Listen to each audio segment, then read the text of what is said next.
Bueno, arrancamos entonces una de ya las últimas actividades, no la última, pero uno de los momentos también más esperados de estos días, la conferencia del doctor Eduardo Segura, que aquí nos acompaña. Eduardo Segura Fernández, de Valladolid, de España, es licenciado en Historia Moderna y en Filosofía. Está concluyendo... Perdón. Doctor, lo de licenciatura en Teología, ¿está todavía? Ok, perfecto. Está concluyendo sus estudios para la licenciatura en Teología. Es también doctor en Teoría de la Literatura y Literatura Comparada y máster en Filosofía. Es autor de J.R.R. Tolkien, El Mago de las Palabras.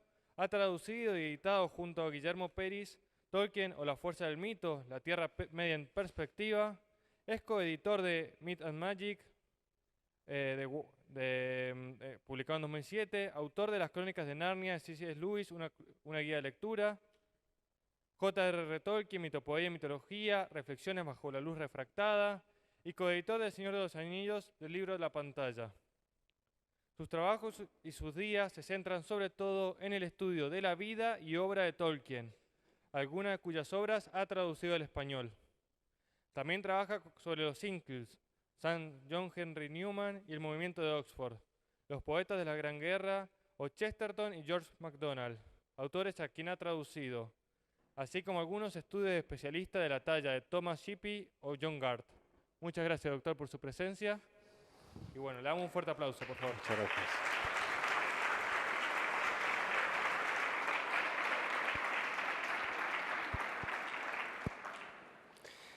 Muchas gracias. Bueno, yo quiero empezar, desde que llegué el día 18 a Argentina, la palabra que más veces he dicho es gracias. Y eso está muy bien, ¿verdad? Porque una vez cuentan que una vez a Chesterton le preguntaron si le gustaban los franceses, si le caían bien.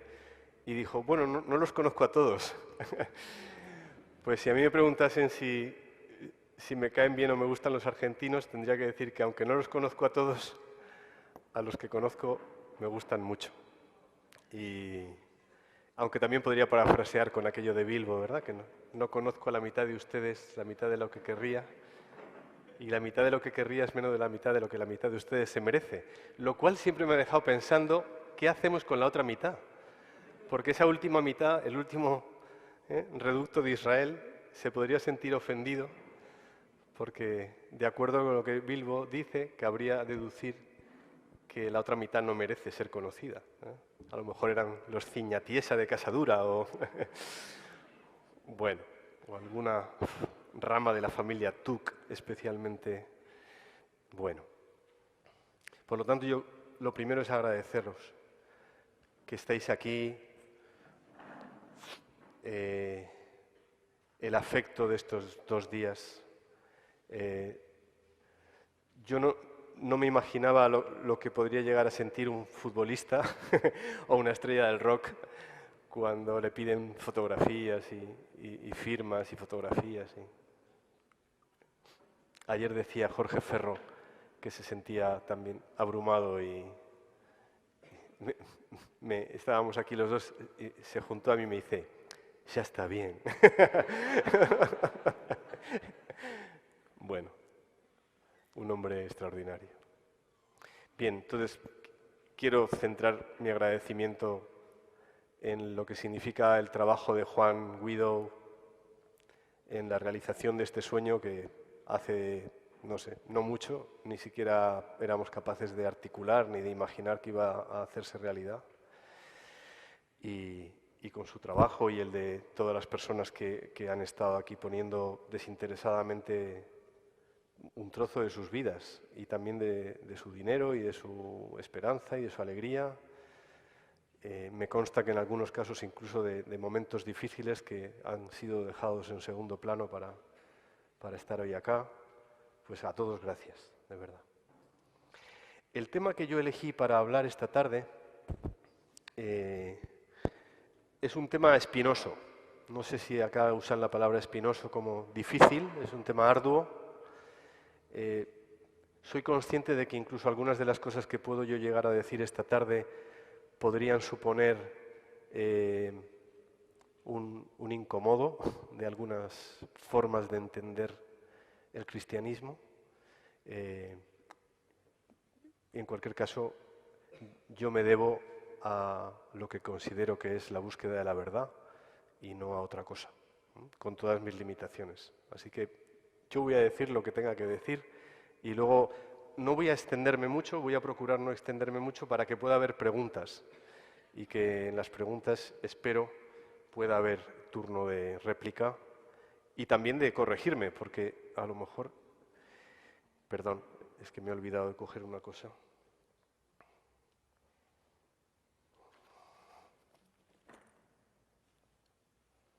A lo mejor alguna de las cosas que yo digo, pues estoy equivocado y agradeceré ser corregido para aprender y no dejar nunca de aprender.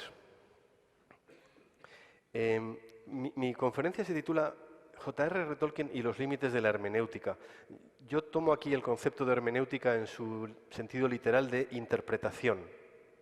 Dicho de otra manera, a mí me gustaría indagar mediante 3 ejemplos que voy a proponer, 3 ejemplos y una anécdota, qué cosas no cabe decir con propiedad de Tolkien cuando interpretamos su obra.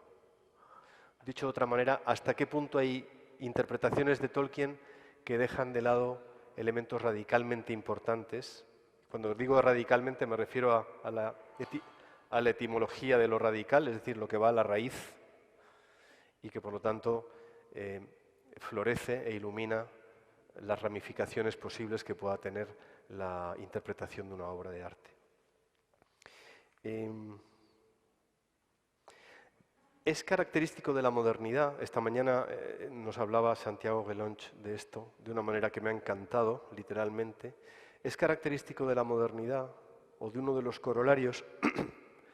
La modernidad ha tenido corolarios estupendos, pero ha tenido algunos negativos, y uno ha sido la consideración respecto de la crítica del arte, de la estética, quizá como una herencia mal digerida de la crítica del juicio de Kant, de que sobre la obra de arte el artista no tiene nada que decir.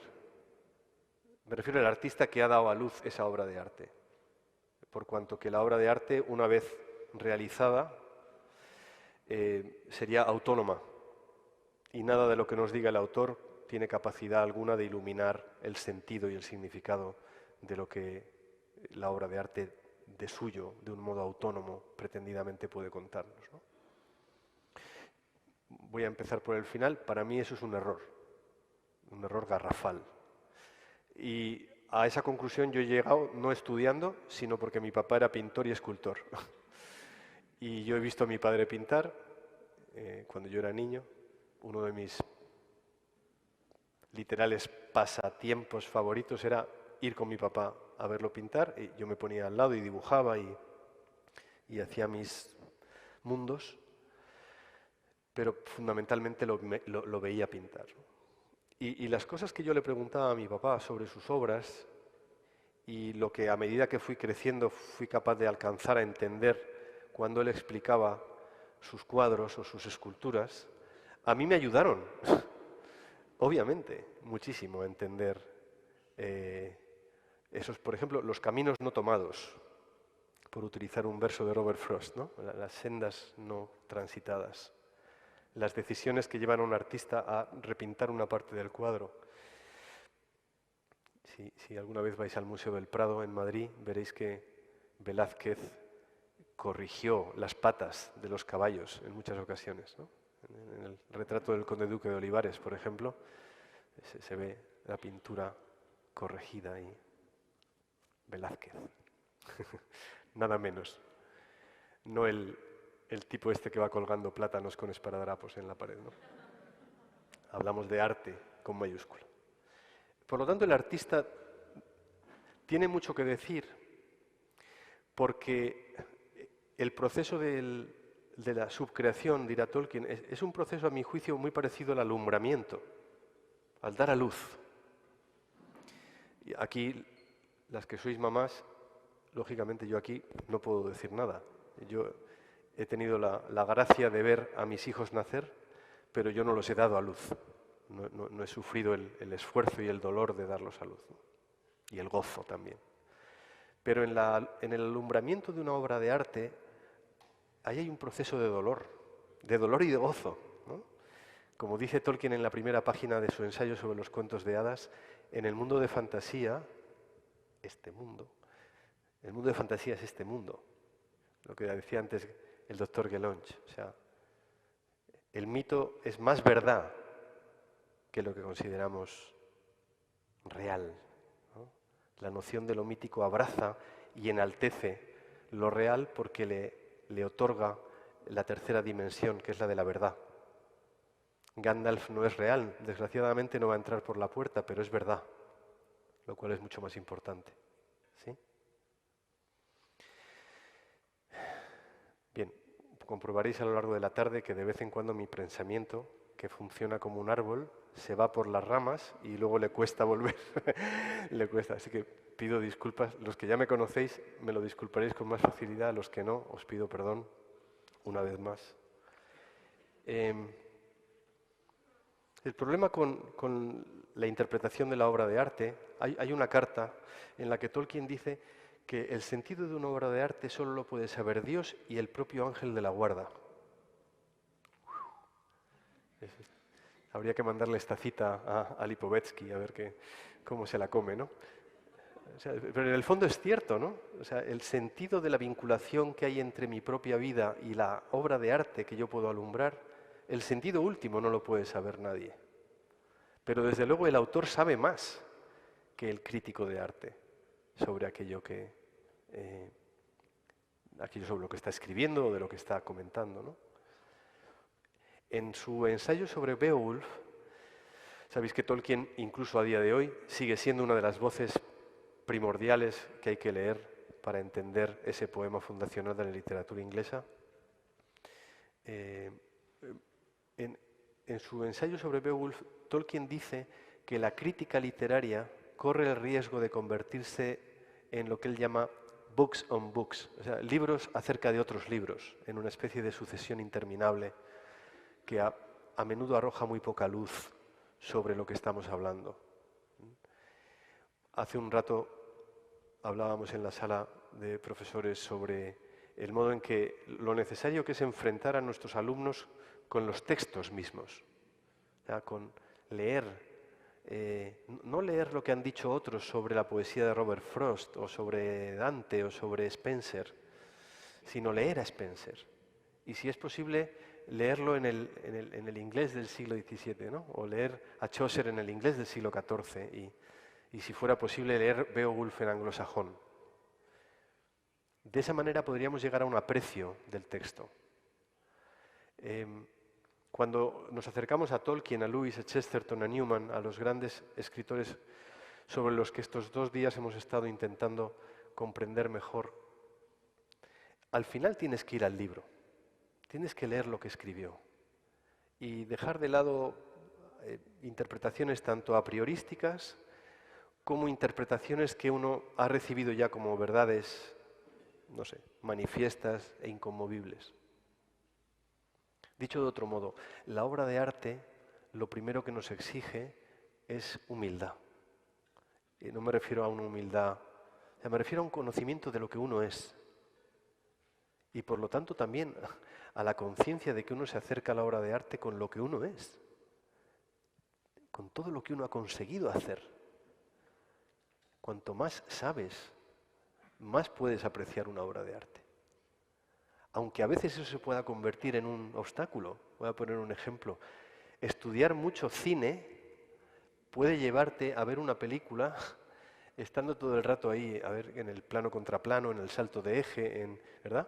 En nociones de teoría de la comunicación. Lo peor de todo es haber estudiado cómo se escribe un guión. Porque entonces ya, boing, te ves repentinamente arrancado de tu butaca y convertido en un sesudo analista de historias, ¿no? De cómo se ha hecho, ¿no?, la historia. Bien, pero indudablemente el enriquecimiento personal, saber más, nos acerca a la potencialidad de significado que la obra de arte puede tener y que por lo tanto se comunica con el receptor, sea cual sea las artes, me refiero, ¿no? En toda la variedad de las formas en que la belleza se concreta después en obras materiales. La modernidad también nos ha traído una conciencia de que automáticamente tendemos a hacer juicios estéticos sobre la realidad en función de nuestro gusto personal, ¿no? Supongo que conocéis la expresión de que sobre gustos no hay nada escrito, lo cual es mentira. Sobre gustos hay mucho escrito. Lo que pasa es que hay que leérselo, ¿eh? Y luego también hay que tener esa humildad necesaria para darse cuenta de que entre lo que uno ve y lo que uno puede llegar, bueno, ve o escucha y el significado de lo que está percibiendo, hay una distancia que a menudo puede ser salvada y con toda seguridad debe ser salvada. Y por lo tanto el gusto personal tenemos que hacer el esfuerzo de arrinconarlo. No sé si conocéis, hay un libro de Ernest Gombrich, es un historiador del arte que ya falleció, que publicó un manual que se ha ido reeditando sin cesar durante los últimos, no sé, 40 años probablemente como mínimo, que se titula así, Historia del arte. Es un manual, un libro que recorre la historia del arte desde las primeras manifestaciones que conocemos hasta la modernidad. Y en el prólogo a ese libro, Ernest Gombrich dice que sería un error que el espectador de un cuadro en el que está representado un bosque tenebroso o un naufragio, malinterpretase la obra de arte a partir, por ejemplo, de una experiencia que él hubiera tenido en la que se hubiera producido un suceso doloroso, traumático, y que por lo tanto señalase la bondad o maldad artística de la obra de arte, su belleza, en función de su subjetividad y de su experiencia, ¿no? De la misma manera, señala él, que erraríamos al decir que solo es arte la reproducción prácticamente mimética o fotográfica de la realidad. Tengo un amigo en España que dice que no puede con el cubismo, y cuando ha intentado adentrarse en la obra de Picasso, no ha conseguido. Y quizá el problema no está en el cubismo, el problema quizá está en recorrer las etapas de Picasso, ¿no? Desde los primeros cuadros de Picasso a los 14 años, plenamente, hasta donde podemos decir, realistas o al menos figurativos, con la etapa rosa, la etapa azul, los arlequines y ese proceso exponencial de abstracción, o el propio Kandinsky. Si habéis visto la obra de Kandinsky y habéis leído su ensayo de lo espiritual en el arte, lo que se va viendo en Kandinsky es ese progresivo dejar atrás formas figurativas para acercarse a la reproducción del color puro y del modo en que el color es expresión de la luz, que es a lo que aspira cualquier pintor o a lo que ha aspirado la pintura, desde luego de un modo único durante el impresionismo, etc. O formas musicales, ¿no? El modo en que el llamado rock progresivo, rock sinfónico, recoge el testigo de los románticos y también de Stravinsky y lo une a esos músicos que eran músicos y son músicos de formación clásica, fundamentalmente, con las fórmulas y toda la galería cromática que te permite la electrónica, han sido capaces de regenerar lo que llamamos música clásica y ser capaces de alumbrar música clásica a día de hoy. 5 minutos antes de empezar esta conferencia he asistido a una recreación de un fragmento de una canción de Yes por parte de una persona a la que quiero mucho, que está en esta sala. Eso es música clásica, ¿no? Por lo tanto, ¿os acordáis del maestro Yoda? ¿Sí? Maestro Yoda. No se puede hacer este curso sin haber visto las películas antiguas de la Guerra de las Galaxias. Cuando el maestro Yoda le dice a Luke Skywalker, "You have to unlearn what you have learned". Tienes que olvidar lo que sabías. Qué interesante, ¿verdad? Tienes que olvidar de hecho, tienes que olvidar lo que creías que sabías, pero que no lo sabías en realidad. Un poco hasta el eco del libro séptimo de la República de Platón está ahí latente, ¿no? Tienes que acabar de desatarte para poder salir de la caverna, mirar el sol y poder volver dentro de la caverna y soltar a los que están todavía mirando las sombras. La belleza del arte es que nos permite muchas cosas, pero sobre todo recuperar la mirada sobre la realidad, ¿no?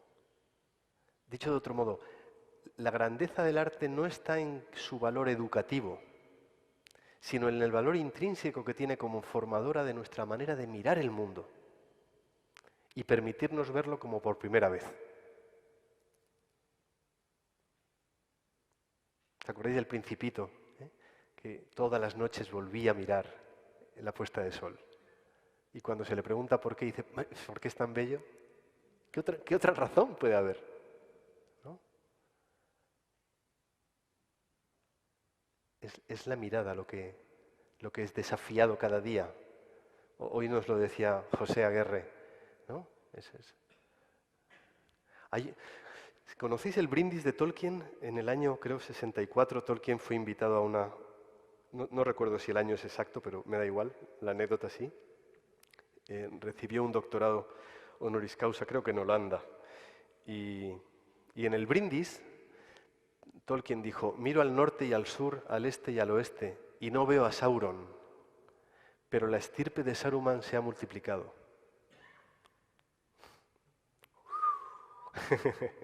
Y terminaba brindando por los hobbits, ¿no? Y un poco lo que José ha hecho hoy, ¿no? Brindar y brindarnos la conciencia plena de que ninguno podríamos decir, ha entrado un pájaro allá al fondo. ¿Está inscripto o no? Otro, arriba de las escaleras. Bueno, el hecho mismo de que nuestra conciencia... Yo fíjate, cuando José dijo, ¿quién se considera hobbit? Y todos levantaron la mano, yo pensé, no, yo me considero un hombre mortal destinado a morir. Y eso no es ni mejor ni peor, es simplemente que de la galería de personajes que Tolkien genera, ¿verdad? La sensación es la de que bueno, el tiempo pasa, ¿no? Y bien. ¿Vamos bien? Good. Bueno, vamos a avanzar. Por lo tanto, en esta reflexión sobre los límites de la interpretación de la obra de Tolkien, de lo mucho que se podría decir, por circunscribirlo a 3 ejemplos, yo he querido poner, primero voy a contar la anécdota y luego los 3 elementos a los que voy a criticar. Voy a procurar hacer una crítica constructiva. La anécdota. En 2004, en un congreso sobre Tolkien en la ciudad española de Zaragoza, tuve ocasión de asistir a una ponencia en la que la profesora que expuso sostenía que la escena en la que Sam se coloca debajo de ella la araña, ¿os acordáis? Y clava la espada en el vientre del monstruo, solo podía ser interpretada en clave freudiana. Y por lo tanto, la espada de Bilbo era una figura fálica y todo lo demás. Y sí, yo hice lo mismo.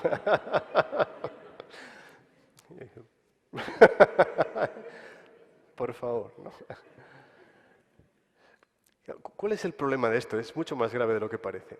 El problema de esto es que nosotros no podemos acercarnos a la belleza con unas gafas, con otras gafas que no sean las que necesitamos para mirar. En mi caso yo tengo miopía y presbicia, pues ya sin gafas no veo nada. Sobre todo de cerca, tengo que así mirar las cosas. Si miramos la realidad desde cualquier tipo de ideología, y cualquier tipo de ideología es incluso la idea más bella transformada en algo de lo que nos hemos apropiado, y por lo tanto hemos dejado fuera lo que no se acomoda a esa manera de entender la realidad, entonces nuestra mirada sobre esa realidad está deformada. Pero es nuestra mirada la que está deformada, no la realidad.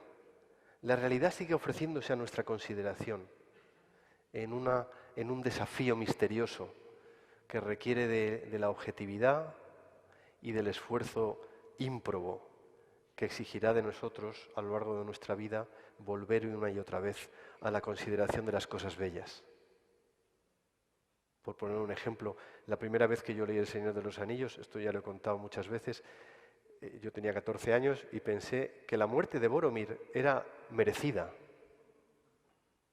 Es más, no es que yo mientras leía dijera, te está bien empleado, pero por ahí anduvo. Porque a los 14 años la tendencia que podemos tener, por falta de experiencia de nuestra miseria, de nuestra limitación, es que la justicia es o blanco o negro y que no hay una gama de grises en medio que pueda explicar el dramatismo con el que Boromir, que es un capitán, es un soldado, es un hombre leal, contempla lo que está ocurriendo con el anillo con el estupor de quien no comprende que no se utilice el arma del enemigo para derrotarlo. ¿Sí? Por lo tanto, no sé si os acordáis, entre paréntesis, Boromir cuenta en uno de los momentos, creo que en el concilio de Elrond, que defendiendo Osgiliath de los orcos, rompe el puente detrás de sus pies. No para que los orcos no puedan pasar, sino para que él no pueda escapar. José, esto hay que unirlo a tu charla sobre el heroísmo. Eso es. Eso es. Entonces, a medida que han pasado los años y he releído El Señor de los Anillos, la figura de Boromir ha alcanzado un estatuto completamente distinto y muchos matices. ¿Y quién no daría lo que fuere por tener un amigo como él? Bien. Por lo tanto, el enriquecimiento de nuestra manera de mirar la realidad requiere un esfuerzo de desnudez, de dejar de prestar tanta atención al modo en que miramos la realidad y aceptar el desafío de seguir aprendiendo, de seguir dejándonos medir por la belleza donada, por el regalo que constituye la obra artística. ¿Os acordáis de Nigel, el cuento Hoja de Nigel, que merecería... Casi habría que hacer un congreso sobre los 3 cuentos de Tolkien: Egidio, Hoja de Nigel y Herrero de Button Mayor. Yo voy lanzándole fuego a Juan Tomás para que él... Cuando Nigel, no voy a hacer un spoiler, como Jorge Ferro ayer tampoco quería hacer un spoiler, pues cuando Nigel contempla el árbol que ha estado intentando pintar toda su vida, lo contempla y dice, es un don. Y dice Tolkien, se refería al árbol, pero también al regalo de su arte. Por lo tanto, adentrarnos en la obra de Tolkien, en las Crónicas de Narnia, en el infierno de Dante, en la Mancha de Cervantes, en la Dinamarca de Hamlet, requiere, en Macondo, ¿verdad? Requiere un esfuerzo de purificación de nuestra manera de entender. De verdad que es un desafío que vale la pena afrontar. Antes de cerrarnos a las formas en que la belleza multiforme, polícroma. ¿Os acordáis de esa metáfora que Tolkien utiliza en su poema Mitopoeia? La luz refractada.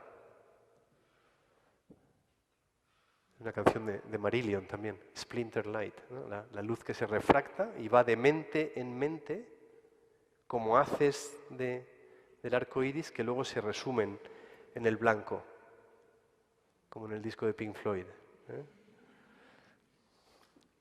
The Dark Side of the Moon. Bueno, ya sabéis qué música me gusta a mí, ¿no? ¿Lo vais viendo? Ya se va viendo. Bueno. Si es verdad que la belleza va de mente en mente, ninguno de los que estamos aquí, y yo el primero, podría apropiarse una determinada interpretación de la obra de Tolkien. porque entonces estaríamos diciendo el color, la luz que se ha irisado al atravesar la obra de arte y que ha atravesado mi mente es mejor que el tuyo, es más válido que el tuyo. Es más, incluso anula el tuyo. Y de ese modo quizás estuviéramos cercenando. Volviendo a la anécdota de mi compañera profesora de una universidad en Serbia, cuando acabó su charla, yo me fui con ella a charlar, a discutir su interpretación. O sea, no fue solo decir, ¿qué dices? Una figura fálica, pero... No, vamos a discutirlo. Vamos a ver qué hay ahí. ¿Cómo llegaste a esa conclusión? ¿A partir de qué planteamiento? Si está en el texto. Yo le decía, ¿pero está en el texto? ¿O está en tu contexto? Desde el cual has querido forzar la realidad. Esto ocurre también con Beowulf, ¿eh? O sea, ¿habéis leído Beowulf? Beowulf se enfrenta con Grendel. No voy a decir lo que ocurre. Luego se enfrenta con la madre de Grendel y para enfrentar a la madre de Grendel, con Grendel se enfrenta bare hands, con las manos vacías, desnudo. Para enfrentarse a la madre de Grendel tiene que utilizar una espada. Ya está, figura fálica. Sí, no riáis. O sea, hay universidades en España en las que esto se explica así. ¿Tú te imaginas al poeta anglosajón en el siglo VIII diciendo, ya lo tengo, ya está, la espada? Bien, pero hay que escuchar, a eso es a lo que me refiero. No podemos recibir ese tipo de comentarios y decir, fuera, otra cosa, esto no merece ni siquiera que yo me digne a leerlo. No, claro que lo merece. Bien. Tres planteamientos de apropiación de Tolkien que voy brevemente espero, a criticar. Si me excedo del tiempo, por favor, me lo decís. En el primer lugar, hay una obra de un escritor estadounidense, se llama Patrick Curry, como el genio del baloncesto de la NBA, que se titula Defending Middle-earth, Myth and Modernity. Ese ensayo, por lo demás estupendo, defiende una apropiación de Tolkien para la causa del ecologismo. Sabéis que durante los años 60 y 70 la interpretación que se hizo de Tolkien en los campus de las universidades, sobre todo estadounidenses, llevó a mucha gente a utilizar a Tolkien como bandera del pacifismo, del ecologismo incipiente y de un montón de elementos asociados al movimiento hippie. Recordad que en los años 60 y 70 la situación de los Estados Unidos era tremenda en muchos aspectos. Recién asesinado Kennedy, la guerra de Vietnam en marcha, las heridas de Corea todavía todavía presentes. No mucho después, el Watergate, la crisis del petróleo.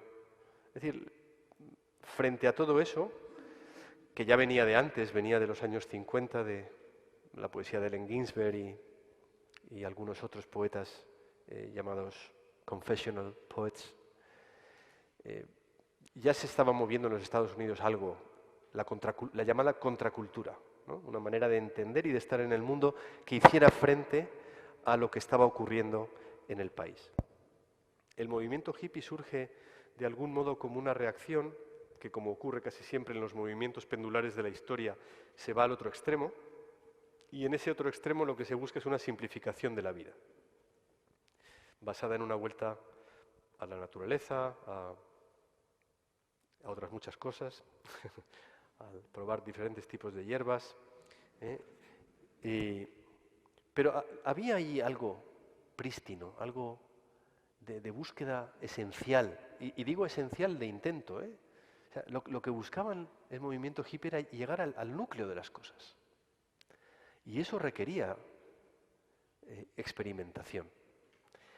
Cuando los hippies, no los conozco a todos, leyeron a Tolkien, vieron en la Tierra Media la concreción estética de cosas que habían visto en ese afán de remover el mundo, de cambiarlo, ¿no?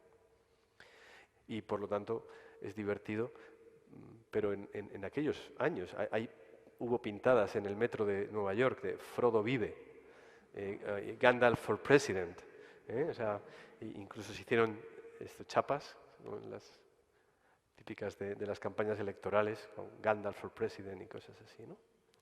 Y claro, uno dice, esto es lógico.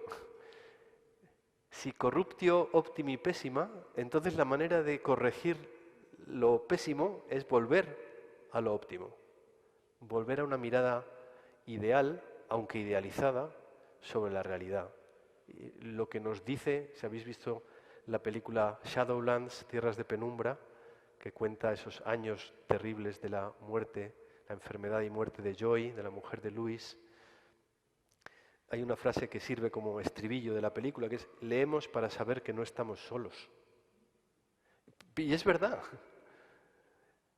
A mí siempre me ha recordado esa frase al eco de aquello que dice Luis en Los Cuatro Amores, hablando del amor de amistad, que la amistad surge cuando miras a otro y dices, anda, ¿tú también? Y yo pensaba que era el único. Acá ha ocurrido esto, ¿a que sí? En estos 2 días, ¿no? Miras y anda. No nos hemos conocido, en realidad nos hemos reconocido. Ya nos conocíamos. Y lo que ha establecido las bases de que pudiéramos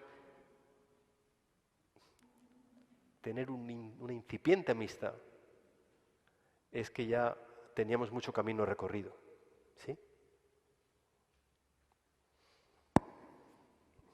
Por lo tanto, ese planteamiento, apropiarse de Tolkien como un ecologista, implica reducir la obra de Tolkien a la defensa de un eslogan. Un eslogan que, desde mi punto de vista, está errado a partir del momento en el que se considera que la Tierra que vivimos, nuestro planeta, es la madre Tierra.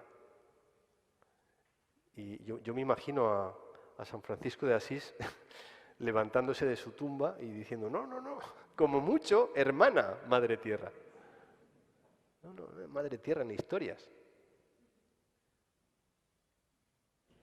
Nosotros no tenemos que defender la Tierra porque entonces, ¿qué pasará con nuestros hijos si hay demasiada polución, ¿no? O si... No. Tenemos que custodiarla porque es un regalo que ha sido dejado a nuestro cuidado. Nuestra actitud ante la Tierra tiene que ser la del jardinero, la del que embellece y admira las cosas que crecen. ¿Os acordáis en el capítulo en el que Bárbol se encuentra con Pippin y Merry? Pobre Pippin, ¿eh? Mira que le damos. Con lo grande que es Pippin. Bueno, es broma. Cuando Bárbol se encuentra con Pippin y Merry, la gran tristeza en el corazón de Bárbol, la gran tristeza procede de que hubo un tiempo en que él paseaba con Saruman por el bosque. Qué bonito, ¿eh? Lo hermoso que sería reconstruir esos diálogos. Y entonces ahí, el momento en el que se quiebra esta historia es cuando Bárbol le dice a Pippin y Merry, pero después empezó a tener una mente de metal y ruedas.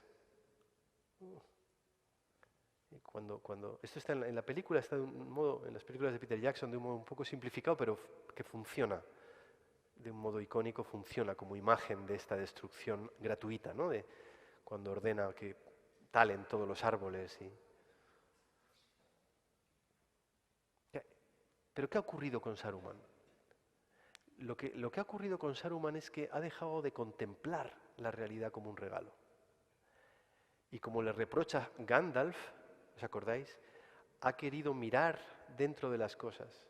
Y cuando uno intenta romper la belleza para saber cómo funciona, ha perdido la senda de la sabiduría. Y ese es el gran problema de Saruman. Para mí, el hecho de que Saruman haya mirado dentro de la Palantir tiene que ver con eso. Que ha querido indagar cómo funciona la realidad del mundo, su esencia. Y en tanto en cuanto la esencia de la Tierra Media es fruto de un don, es fruto de una canción que asume la miseria y la grandeza de todos, en esa misma medida, indagar en la Palantir la esencia del mundo y no estar dispuesto a arrodillarse ante eso, implica la única otra opción posible, que es apoderarse de ello y por tanto romperlo. Por eso en el brindis de Tolkien, Tolkien no veía a Sauron, porque Sauron no está en este mundo. Ni al norte, ni al sur, ni al este, ni al oeste, no está. Pero Saruman ha visto multiplicada su estirpe. Es la estirpe de los cínicos. No voy a poner ejemplos porque desgraciadamente a todos nos sobraría una lista de nombres, ¿verdad? Y sin embargo, utilizando el poema de Walt Whitman, ¿quién hay más necio que yo en medio de todo esto? ¿No? ¿Os acordáis del poema, no? Oh mi yo, oh vida de sus preguntas que vuelven, del interminable desfile de los desleales, de las ciudades llenas de necios. Y ahí intercala Walt Whitman. Yo mezclado con todos, pues ¿quién hay más necio que yo y más infeliz? ¿Qué hay de bueno en esto? Respuesta, que tú estás aquí, que existe la vida y la identidad, que prosigue el poderoso drama y que tú puedes contribuir con un verso. ¿Habéis visto el Club de los Poetas Muertos? Aparece este poema. Cuando señalo que la estirpe de Saruman se ha multiplicado, no estoy exento de ser parte de esa estirpe, en mis pequeños cinismos. Pero si tengo que mirar el mundo desde los ojos de un cínico, entonces estoy quebrando la realidad. Porque la realidad no está hecha así. La realidad no está hecha para ser poseída, para ser convertida en, no sé, en terrenos urbanizables. ¿Eh? Ni en dinero, ni en posesiones, ni en... La realidad está diseñada para ser regalada. Y por lo tanto, aunque esto es un corolario, la educación debería estar diseñada sobre la necesidad de enseñar a contemplar eso así. No ama más la tierra un tipo de Greenpeace que yo. Vamos, ya quisiera. ¿Sí? No es cuestión de atarse con cadenas a una central nuclear. Eso no señala un mayor amor por la tierra. Hay muchas otras cosas que no van vinculadas a los eslóganes con los cuales se cosifica esta mirada sobre la realidad y por tanto potencialmente se anula la polisemia con que la realidad nos es ofrecida, la multiplicidad de significados, la luz que va de mente en mente. Hace muchos años en una conferencia se me ocurrió decir, vamos a hacer una prueba, decidme quién es vuestro personaje favorito del Señor de los Anillos. Y entonces empezamos, pues, Boromir y Gandalf. Gandalf tenía lógicamente muchos fans, y Frodo y no sé cuándo. Y de repente un chico de la primera fila, debía tener 15, 16 años, dijo, Gollum. Y eso fue lo que ocurrió. La reacción general fue de risa. Y el chico, que no se arredró, cuando pararon las risas, explicó por qué. Y os aseguro que después de su explicación nadie rió. Cuando explicó cómo se sentía él. La extraordinaria sensibilidad que tendría esa persona para a los 15 años sentir que su vida era la de Gollum. ¿Qué habrá sido de él? Sí, entonces a eso es a lo que voy, o sea que no hay una... Es la mirada, todo está en la mirada, en cómo contemplamos a las personas, cómo contemplamos. Defender el medio ambiente no es... No sé. ¿Habéis leído un cuento de Jan Giono que se llama El hombre que plantaba árboles? Pues deberes, para homework. Incluso si queréis, aparte de leerlo, es un cuento breve, lo queréis escuchar y sabéis inglés, hay una versión que ganó el Oscar al mejor documental animado en el 1987, me parece. Es una producción canadiense, que es el cuento narrado por Christopher Plummer, el actor que falleció hace un poco tiempo. Es delicioso, una experiencia con una animación elegante y sugerente, una maravilla. Plantar árboles es una manera de...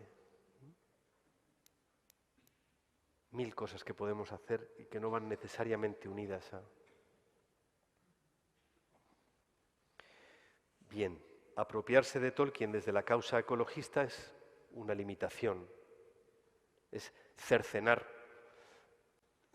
la potencialidad de convertir la Tierra Media simplemente en el escenario de un eslogan sociológicamente válido en estos momentos, ¿no? En estos momentos, además, en los que simplemente poner en tela de juicio el calentamiento global te puede condenar al ostracismo o simplemente el hecho de leer otras cosas que no sean las fuentes principales unidireccionales que salen del IPCC, ¿no? Pero no voy a seguir por ahí, es porque he venido a hablar de Tolkien. Segunda posición, y aquí me meto ya en terreno pantanoso, voy a pegarle un pescozón a Borges. He volado 10.000 kilómetros para atacar a Borges en Buenos Aires. ¿Qué te parece? Yo no tengo miedo. Madre mía, no sé si soy un audaz o un imprudente, simplemente. Bueno, no, soy un lector admirado de Borges, por demás. Pero siempre me ha llamado la atención la opinión que Tolkien le merecía a Borges, que no sé si conocéis. ¿Sabéis lo que pensaba Borges de Tolkien? Vale, pues voy a sintetizar un poco. Voy a intentar explicar por qué, en este caso, Borges no pudo apropiarse de Tolkien, ¿vale? En 1976 Borges fue invitado a la Universidad de Michigan a impartir unas conferencias en el Departamento de Literatura Iberoamericana y el profesor Donald Yates fue el moderador de algunos encuentros que Borges accedió a tener con estudiantes y profesores de allá. Y voy a leer la reproducción del diálogo. Dice el profesor Yates: Yo creo que usted desea en el fondo de su corazón, en el mismo centro de su ser creativo, desconcertar al lector y no dejarlo de la misma forma que antes de que leyera el cuento o el poema en cuestión. Dice Borges: es posible, pero no es algo consciente. Pregunta: quisiera que Borges explique cómo se relaciona esto con los aspectos creativos del lector que éste trae a sus lecturas de Borges. Es decir, con la impedimenta con la que llegamos a leer, a Borges o a cualquiera, ¿no? Cuando empezamos un libro y cuando llegamos a ese momento ya somos alguien que ha... Y dice Borges, atención, ¿eh? Bueno, pero ¿en qué difiere el caso de Borges del caso de cualquier otro escritor? Cuando uno está leyendo un libro, si uno no encuentra una forma de entrar en el libro, entonces todo es inútil. El problema con El Señor de los Anillos es que uno siente que es dejado fuera del libro, ¿verdad? Eso es lo que nos ha sucedido a la mayoría de nosotros. En tal caso, el libro no ha sido escrito para nosotros. Y continúa Yates. En Chicago, anoche, y aquí hace un rato y en todos lados, la gente se acerca a Borges ansiosa de conocer la opinión de Borges acerca de Tolkien. Respuesta de Borges. Atención, ¿eh? Bueno, yo nunca pude... Puntos suspensivos. Luego habrá que rellenar los puntos suspensivos. Yo nunca pude... Yo quisiera que alguien me explicara o de alguna forma me transmitiera cuál es la idea de ese libro. La gente dice que si me gusta Lewis Carroll, entonces debería gustarme Tolkien. Me gusta mucho Lewis Carroll, pero me encuentro desconcertado por Tolkien. Anoche, Borges, usted mencionó la diferencia que existe entre Tolkien y Lewis Carroll. Usted dijo que Lewis Carroll es fantasía auténtica, mientras que Tolkien solo escribe y escribe sin llegar a ninguna parte. Borges, tal vez estoy siendo injusto con Tolkien. Pero sí, siento que él escribe y escribe y escribe. Interesante, ¿eh? O sea, hay toda una teoría del arte aquí detrás, entre las líneas de lo que está diciendo Borges. Hasta donde yo he podido indagar sobre lo que se sabe de esa visita de Tolkien a Estados Unidos y de la entrevista y de las opiniones que Borges dejó caer, yo he llegado a la conclusión de que Borges nunca leyó El Señor de los Anillos. Es muy posible que intentara leerlo, pero le traiciona el subconsciente, creo, cuando dice, bueno, yo nunca pude... Te pillé. Vos nunca pudiste leer El Señor de los Anillos, claro. Bueno, no está ni bien ni mal. El otro día contaba a unos amigos que una de las personas más inteligentes que conozco, un médico amigo mío en España, me contaba un día, Edu, yo intenté leer El Hobbit y a la altura del quinto enanito con un capuchón marrón, dije, fuera, me importa un bledo esto. Claro que sí. Es que, yo que conozco a esta persona, dice, claro, nunca podrás entrar en la Tierra Media. Y eso no es ni mejor ni peor, no sé cómo decir. Con el bagaje con que nos acercamos a la obra de arte, parte de ese bagaje también tiene que ver con el hecho de que determinadas obras de arte son inaccesibles para nosotros. Yo vivo en Granada, Granada está en Andalucía, y por todas partes está el flamenco, la música flamenca. Y a mí no me llega, no soy capaz de entrar en esa música. ¿Eso es una carencia del flamenco? No, es una carencia mía. ¿Por qué? Ni idea. Pero, no sé, el modo en que mi música me ha ido conformando como lo que soy a día de hoy, no me permite entrar ahí. Y a veces tengo la sensación de que hay algo hermoso que me estoy perdiendo. Pero soy un ser limitado, soy un hombre mortal destinado a morir y solo eso. ¿Sí? Lo que no puedo decir, sin faltar a la verdad, sería, el flamenco es... Yo nunca pude. Sí, pero ¿cuánto escuchaste flamenco? ¿Sí? El día que te hayas sometido al esfuerzo, entonces podrás decir con fundamento, no me gusta el flamenco. ¿Se sigue esto? La crítica que se hace, me parece muy elocuente la contraposición que se hace entre la fantasía de Lewis Carroll, Alicia en el País de las Maravillas, Alicia a través del espejo. Si habéis leído Lewis Carroll, la fantasía de Lewis Carroll es muy matemática, es lógica, ¿no? Y en el último momento de lo que nos enteramos es de que es onírica. Es decir, que lo que ha ocurrido es que todo es un sueño. Por tanto, la entidad de lo que ocurre en las aventuras de Alicia tiene que ver con un mundo completamente alejado de lo que llamaríamos incluso la realidad mítica en la que vivimos, ¿no? ¿Eso deshabilita la fantasía de Lewis Carroll como gran escritor de fantasía? No. Simplemente que Lewis Carroll bebe en otra fuente. Ayer por la tarde hablaba sobre la fantasía de Mijael Ende. ¿Habéis leído, Momo? La historia interminable. Pues, Mijael Ende bebe en otras fuentes. Igual que Jane Rowling bebe en las fuentes de la tradición literaria de los Hollister, de los 5, los 7 secretos de Enid Blyton, los 3 investigadores. Ahí se inserta Hogwarts, ¿no? ¿Por qué hay una contraposición entre Lewis Carroll que sí encaja en la fantasía tal como la concibe Borges y que deja fuera la Tierra Media? Al menos la Tierra Media del Señor de los Anillos. Pues probablemente porque la noción de fantasía de Borges abrazaba el elemento irracional como un elemento clave de la constitución de la realidad. Es decir, la realidad para Borges no es ya, hasta donde yo lo entiendo, como algo paradójico, sino como algo fragmentario. Esto en el Aleph se ve muy bien.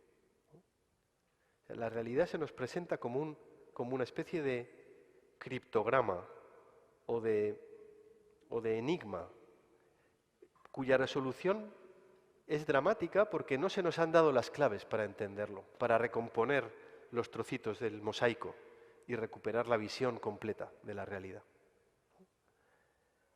Y claro, en el mundo de Tolkien resulta que cada pregunta te remite a una respuesta. No sé si es vuestro caso, pero yo tengo amigos que le preguntan, ¿cómo se llama el tatarabuelo de Aragorn? Y ¡pum! Como si fuera... Le saben de memoria quién era el primo de quién y a qué estirpe pertenece, no sé. En el mundo de Tolkien cada pregunta te remite a una respuesta, excepto dos preguntas. Si los Balrog tienen alas y ¿quién es Tom Bombadil? Debo decir que Tom Bombadil hoy soy yo. No sé si se fijaron que llevo una chaqueta azul y como no pude llevar zapatos amarillos, me puse pantalones amarillos. Así que le robé el personaje a Juan. Bien. Perdonad la tontería. Esas dos preguntas quizá no tienen una resolución clara, pero en la Tierra Media sin querer nos hemos acostumbrado a que cada pregunta nos envíe a una respuesta plausible. Porque lo que Tolkien ofrece es un mundo completo. Es más, un mundo completo no como simple invención imaginaria que concatena elementos argumentales apasionantes, que también, sino como una respuesta al poder subcreador de las palabras, de los idiomas que se entrelazan, que chocan unos con otros y que van iluminando.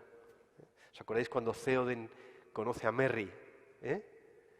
Y le dice, ojalá tengamos algún día la posibilidad de hablar más allá de las sombras y vos me enseñaréis a fumar en pipa. Qué bueno, ¿eh?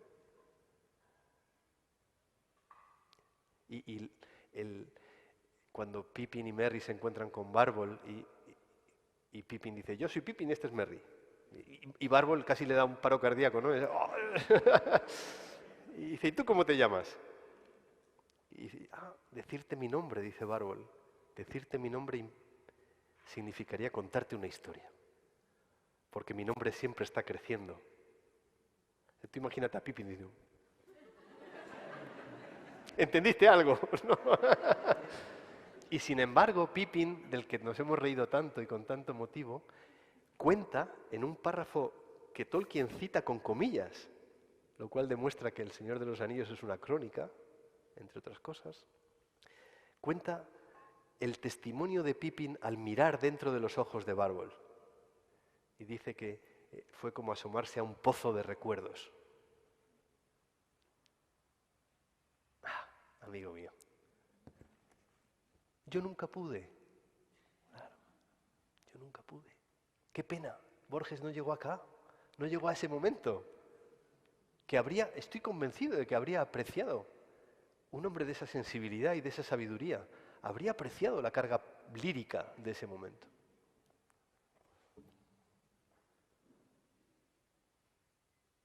Es tal la fuerza verosímil que tiene la Tierra Media, y digo verosímil en el sentido fuerte de la expresión, es decir, la Tierra Media se parece tanto a la verdad de este mundo, es un mundo secundario que ilumina de tal manera el mundo primario, o real, o el que llamamos, porque no tenemos otra palabra mejor, el mundo que llamamos real, que necesitamos historias que nos revelen el sentido de todo lo que sucede. Bárbol me dice más sobre mí que un árbol plantado allá. ¿No? Dice Tolkien sobre los cuentos de hadas, el Pegaso es más real que el caballo. Aquí en Argentina, además, que sois rojirrim, sois jinetes de Rohan. Claro que sí. Porque el Pegaso es la respuesta de la conciencia asombrada del filomito del que nos hablaba el profesor Gelonch esta mañana, ¿no? Cuando los primeros que vieron a los caballos cabalgando por la pradera, cuando vieran aquello, la respuesta en su gramática mítica sería caballo y águila. Y el centauro, el Pegaso, son respuestas de esa conciencia mítica, nunca mejor dicho, es decir, capaz de revelar la verdad de la realidad y alzarla. En su gramática del asentimiento intelectual, el Sir John Henry Newman dice que la imaginación es capaz de realize, utiliza el verbo realize, es decir, de izar la realidad de las cosas. Eso es lo que significa realize, no darse cuenta, no. To realize es coger lo que hay de real en la realidad y alzarlo, para que podamos contemplarlo y así aprender.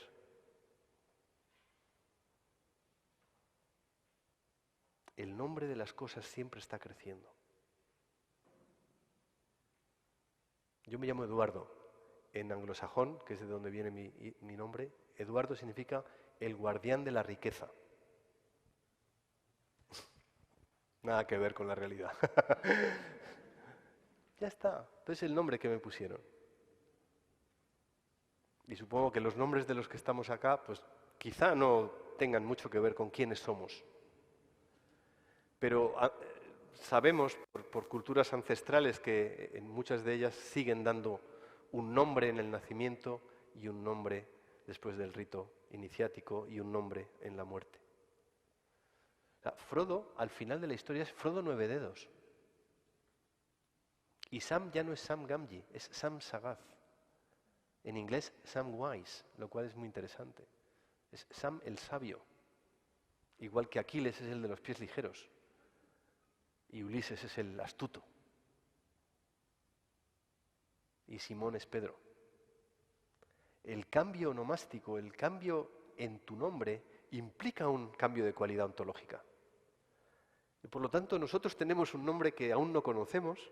Los que estéis aquí, que sois cristianos, quizá hayáis leído el Apocalipsis, cuando se dice que Dios le entregará un ostracós, una piedrecita a cada uno de los salvados, y en esa piedrecita estará tu nombre, el que solo Dios y cada uno va a conocer, en el nombre en el cual al final nos reconoceremos. Qué pasada, ¿eh? La sola expectación de ese momento. ¿Por qué nombre me conoce a mi Dios?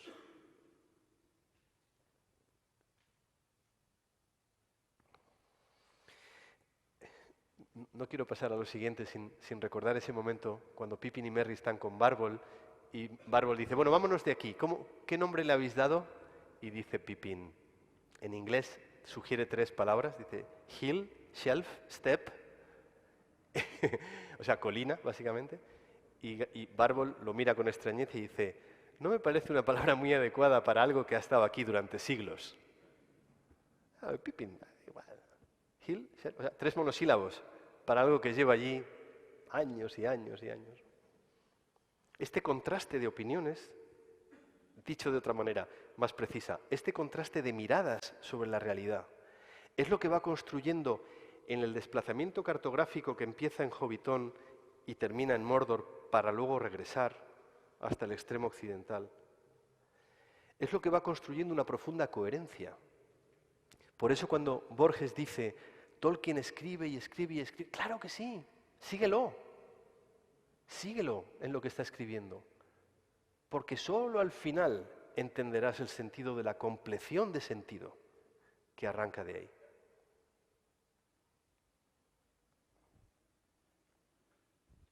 El gran Borges.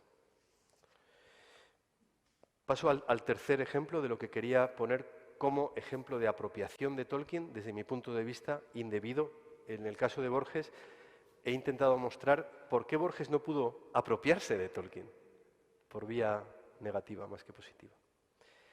El tercer ejemplo es un libro que se publicó hace creo que 5 años, 4 o 5 años, en España por la Ediciones Encuentro, cuyo autor es Diego Blanco y que se titula Un camino inesperado, punto y seguido, desvelando la parábola del Señor de los Anillos. Este libro cuenta el autor en el prólogo que es la consecuencia del proceso personal que lo llevó a él a no recuerdo bien si 12 o 14 años, a convertirse al catolicismo.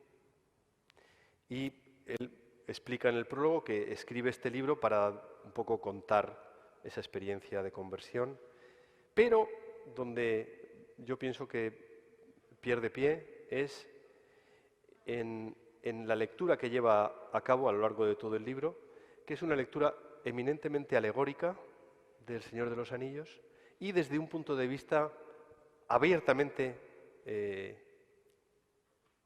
¿cómo diría?, apropiativo, no sé si existe esa palabra, ¿no? Es decir, hasta el punto de que en una entrevista que concedió a un medio digital en Málaga, poco tiempo después de publicar el libro, llega a decir la siguiente afirmación: con mi libro vos no tienes que leer El Señor de los Anillos porque yo te lo explico. Madre mía. Entonces, bueno, cuando el libro fue publicado yo le escribí una larga carta a Diego Blanco. No sé si tengo para mí que le llegó, pero nunca recibí respuesta. Y tuve ocasión de poder hablar con él en un evento que organizó la diócesis de Getafe. Getafe es una ciudad cerca de Madrid, en la que él iba a intervenir y a continuación de él intervenía yo, y él no me quiso ver.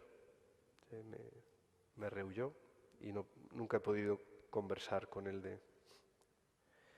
Bien, ¿qué tipo de cosas dice Diego Blanco en este libro? Perdón. Por ejemplo, afirma sin rubor alguno que la figura de Gandalf es una figura episcopal. Es decir, que Gandalf, en realidad, su acción es la de un obispo en la Tierra Media, ¿no? Luego matizaré hasta qué punto es aceptable y de qué punto de vista totalmente es inaceptable esa afirmación, ¿no? La obra de Diego Blanco también prolonga las interpretaciones que se han hecho a lo largo de los años, desde que fue publicado La Comunidad del Anillo y Las dos torres y el retorno del rey, entre 1954 y 1955, respecto de que Galadriel es la Virgen María, las lembas son la Eucaristía, todo este tipo de equivalencias burdas que han funcionado y a día de hoy siguen funcionando entre determinada manera de pensar muy vinculada a una lectura unívoca del cristianismo y plenamente alegórica, y que adscribe a Tolkien a un modo de pensar que estaba alejadísimo no solo en la obra artística, sino también en la intención a priori con la que Tolkien escribió su legendario, ¿no?, sus obras de arte. Por tanto, si al principio de mi intervención decía que la modernidad nos ha traído una manera de mirar el arte según la cual lo que el artista diga sobre su obra de arte no tiene ningún valor, y yo defiendo lo contrario, me gustaría ahora llamar a la palestra al propio Tolkien para ver qué dice Tolkien sobre su propia invención. Cuando digo invención me refiero a la etimología de inventio. Invenire significa descubrir. Yo sostengo que la obra de Tolkien no es una subcreación que consiste en un descubrimiento filológico. O sea, Tolkien descubrió este mundo en el modo en que los idiomas son capaces de regenerar literalmente la lógica interna del mundo que llamamos real. En el prólogo que Tolkien escribe para la edición revisada del Señor de los Anillos, que fue publicada en 1962, Tolkien afirma, es un prólogo que seguro que conocen, porque ha sido citado 1000 veces. Dice, en lo que respecta a posibles significados o mensajes, no hay alguno en la intención del autor. Me imagino ya a los críticos de la modernidad, moviendo los pies, incómodos. La intención del autor, no importa la intención del autor, el autor ha muerto, no interesa la intención del autor. Y dice Tolkien que le importaba muy poco la crítica literaria, en todos los sentidos. No es una obra alegórica ni tópica, es decir, en la que se traten temas a priori. Mientras la historia crecía, hay un momento en el que Tolkien dice literalmente que El Señor de los Anillos, dice, "This tale grew in the making". Este relato creció a medida que era hecho. Casi como con la forma mentis de un cronista, que está recogiendo hechos que han ocurrido y que a él, ¿os acordáis como Cervantes, ¿no?, que simula haber encontrado un manuscrito y entonces... Mientras la historia crecía, echó raíces en el pasado y extendió inesperadas ramas, pero su tema principal fue establecido desde el inicio por la inevitable elección del anillo como el vínculo entre esta historia y el Hobbit. El capítulo crucial, La sombra del pasado, ¿os acordáis? El capítulo 2 de la Comunidad del Anillo, es una de las partes más antiguas del relato. Está escrito, de hecho, en la primavera de 1938, cuando Tolkien llevaba apenas 6 meses escribiendo El Señor de los Anillos. Fue escrito mucho antes de que el ensombrecimiento de 1939, es decir, el inicio de la Segunda Guerra Mundial, se hubiese convertido siquiera en una amenaza de desastre inevitable. Y desde ese punto la historia se habría desarrollado hacia adelante esencialmente en las mismas líneas si ese desastre, la Segunda Guerra Mundial, hubiese sido evitado. En este momento Tolkien está respondiendo a quienes pensaban que El Señor de los Anillos era una transposición de la Segunda Guerra Mundial, o a quienes leían el mapa de la Tierra Media en clave geopolítica y por tanto decían Mordor es la Unión Soviética porque está en el este. Muy bien, hay que esmerarse un poco más, ¿eh? O el anillo es una alegoría, una metáfora del poder nuclear, o tantas cosas, ¿no? O Galadriel es la Virgen, o las lembas son la Eucaristía, ¿no? Y Tolkien, con esa agudeza y ese sentido del humor típicamente británico, dice, decir que los orcos son comunistas sería tan ridículo como decir que los comunistas son orcos. Si Mordor está en el este, pues entonces los orcos son comunistas.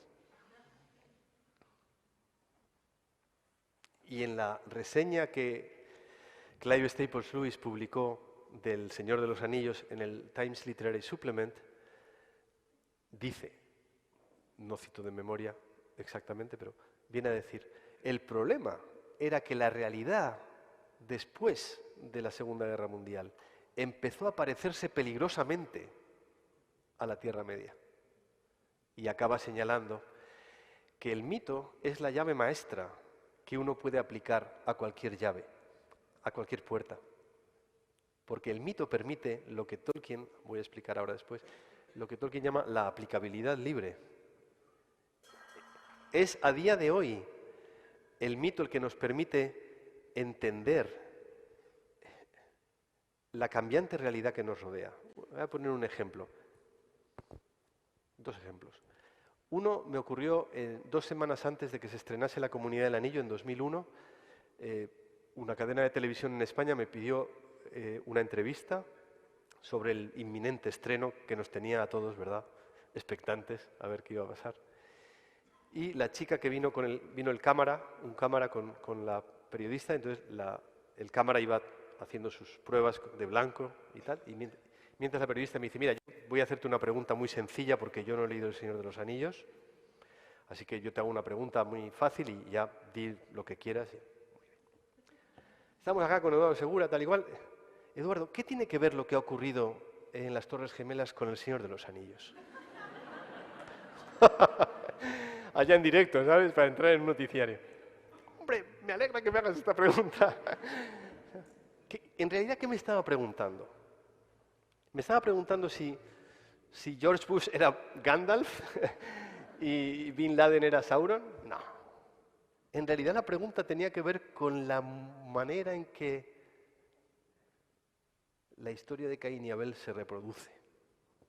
Y nuestros odios, nuestras miserias, nuestro deseo de poder, ¿no? Claro. Y cuando acabó la entrevista le dije, tú entenderás muy bien El Señor de los Anillos. Porque El Señor de los Anillos trata, entre otras cosas, sobre el poder y el afán de las criaturas por apoderarse de él, ¿no? Bien. Y por lo tanto, como veis aquí, Tolkien en el prólogo está haciendo una especie de advertencia a los caminantes, diciendo, ojo, ojo con lo que es aceptable y no es aceptable en cuanto a la lectura, de la interpretación, a donde quiere llegar Tolkien, me da la impresión, es a decir, a establecer lo que es para él el Sancta Sanctorum de un receptor, de una obra de arte. Tolkien creo yo que señala, desde luego para los lectores, suyos y de cualquier obra de arte, pero también para el espectador de cualquier obra de arte, hay unos límites. Y esos límites tienen que ver con que el artista que de verdad lo sea, tiene que aceptar como condición sine qua non de su posibilidad de llegar a ser artista, respetar radicalmente la libertad del receptor. Por lo tanto, en el entender de Tolkien, la alegoría significa un cercenamiento de esa potencialidad significativa, tanto de la obra de arte como del modo en que esa obra de arte nos golpea. Basado en esta afirmación, que al menos yo comparto plenamente, cualquier intento de apropiación de la obra de Tolkien, de la obra de quien quieras, de cualquier escritor que merezca ese elevado nombre, está limitado por este intercambio de un respeto radical por la libertad. Dicho de otra manera, señor Diego Blanco, si fuera verdad la hermenéutica que usted hace de El Señor de los Anillos, solamente podrían entender El Señor de los Anillos los católicos. Es más, solo podrían entenderlo los católicos que tienen determinada comprensión del catolicismo parecida a la suya. Y a ojos vista salta que eso no es cierto. Gracias a Dios. ¿Por qué? Volvemos a lo de antes, lo del principio. La belleza, que es eco de lo que Dios ha hecho en y con nosotros, constitutivamente, como seres humanos. Somos criaturas para la belleza. Y por tanto, para el agradecimiento, para la esperanza, para esa niña pequeña que decía Charles Péguy, ¿verdad? La niña pequeña, la esperanza.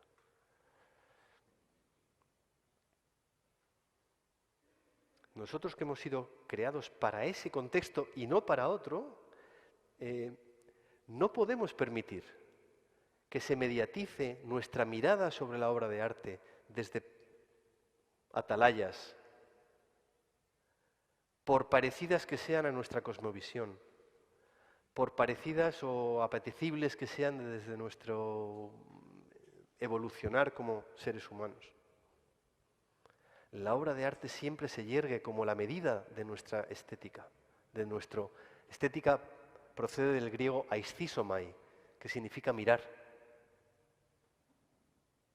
Todos los que estamos aquí, que tenemos hijos, ¿os acordáis de cómo miraban nuestros hijos cuando eran pequeñitos? Esa mirada del niño es probablemente la manera en que empieza uno a entender cómo hay que mirar la realidad. Recuerdo recién llegado a Granada, paseando con mi mujer y el que es mi hijo ahora mayor, pero que entonces tenía muy poquito tiempo. Íbamos con el carrito y doblar una esquina vimos la luna llena enfrente de nosotros, ¿no? Y yo recuerdo la cara de mi hijo, los ojos tan grandes como la luna llena. ¿A qué le iba a decir yo? Mira, esto es un satélite que tiene una cara oculta, no tiene rotación, gira, tiene 4 fases. Me callé en la boca y me dediqué a mirar a mi hijo. Mirar su cara y en su cara la luna. ¿Entendéis? Eso es. Recuperar esa mirada, educar para que esa mirada no se pierda, ese es el desafío. Hay una frase hermosísima que nunca encontré la fuente, la escuché una vez, se me quedó grabada y nunca he sabido de dónde viene. El arte nos demuestra que había más tela en nosotros de la que fue necesaria para cortar el traje de nuestro destino. Hay en nosotros más de lo que parece. ¿Os acordáis cuando Gandalf? There is more than meets the eye.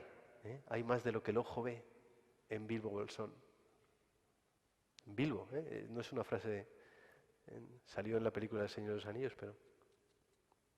Y todo el esfuerzo de Gandalf durante el Hobbit, ¿os acordáis? En el libro, es hacer ver a Bilbo que hay más de lo que él cree. Aparte de más kilos, hay más Bilbo Bolsón del que el propio Bilbo. ¿Os acordáis cómo acaba el cuento? Cuando vuelven y están fumando su pipa y Gandalf le dice a Bilbo, ¿acaso crees que porque has ayudado a que se cumplieran las viejas leyendas y profecías? Claro que sí. La plenitud del ser de Bilbo, estaba en ayudar a que lo legendario, lo mítico, se convirtiera en historia. En la página 42 del ensayo sobre los cuentos de hadas, según la edición española de Minotauro, Tolkien dice: la historia y el mito están hechas de la misma materia, la verdad.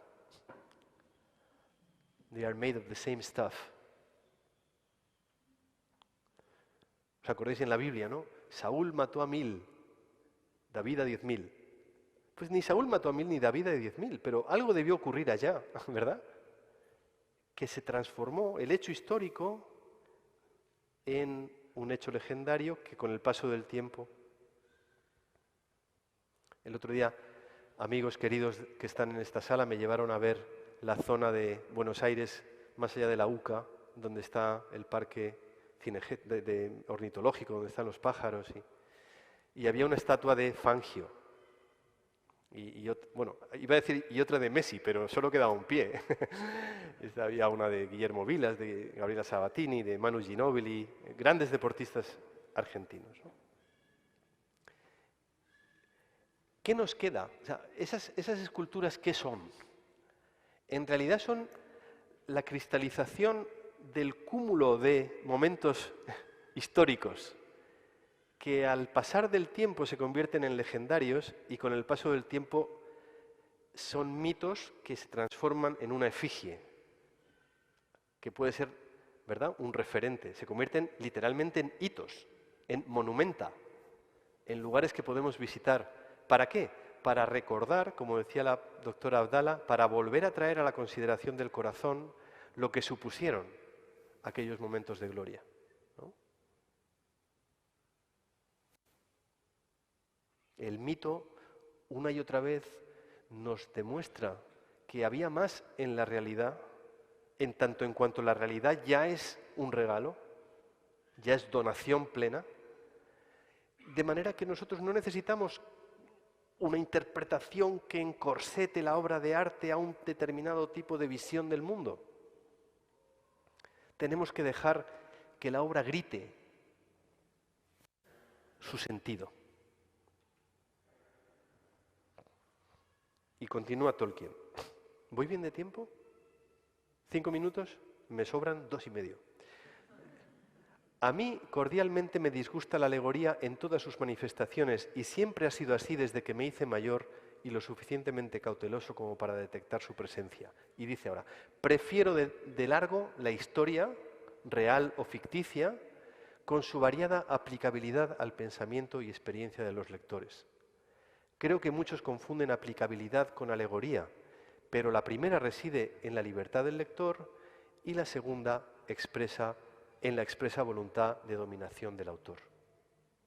Por tanto, en cuanto que obra de arte, la alegoría es menos artística, comunica menos belleza, es menos donativa que la obra que no tiene eso en cuenta. Me salto mucho de lo que he escrito y termino con esta consideración que voy a leer. ¿Por qué habríamos de apropiarnos de la belleza? ¿Qué fin justificaría los medios? Gandalf nos da la respuesta junto al fuego en bolsón cerrado. ¿Acordáis? Cuando Frodo le ofrece el anillo. ¿Os acordáis que Gandalf no quiere tocarlo?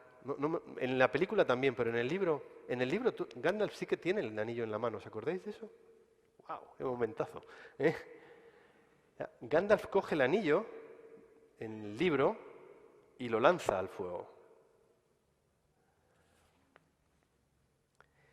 Cuando Frodo le ofrece el anillo a Gandalf, bajo el argumento de que Gandalf es poderoso y por tanto va a poder llevar a cabo la misión, el rechazo de Gandalf es muy elocuente. Dice, intentaría utilizar el anillo para hacer el bien, pero no se puede. En última instancia, lo que Gandalf está diciendo es que intentaría hacer el bien obligatorio. Y nada hay más odioso que el que se nos obligue a hacer el bien. Todos damos por sentado que el fin no justifica los medios cuando el fin es malo, ¿a que sí? Sin embargo, dudamos quizá a veces de que el fin no justifica cualquier medio cuando el fin es bueno. De ahí los cesaropapismos que atraviesan la historia de la humanidad y tantas otras cuestiones cuyas consecuencias hemos visto. No hace falta más que estudiar un poco de historia, de cualquier país. La belleza es don gratuito, ha sido engendrada como prebenda de lo que somos, de que había más tela en nosotros de la que fue necesaria para cortar el traje de nuestro destino. Frente a los intentos de acotar la belleza de la Tierra Media a visiones más o menos miopes, en ocasiones sencillamente ciegas, se yerguen aquellas palabras que cierran uno de los relatos más hermosos que hayan sido escritos, El festín de Babette, de Isaac Dinesen. Por todo el universo resuena el grito del artista, dejadme hacer todo aquello de lo que soy capaz. Haga, por tanto, la lectura personal y humilde el resto. Muchas gracias.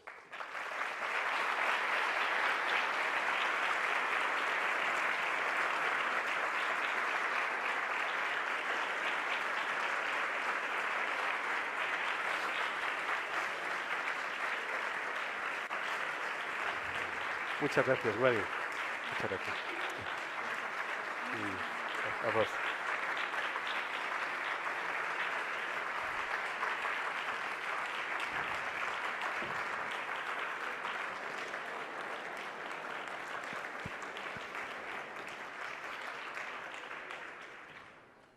Muchísimas gracias, Eduardo. Muchas gracias.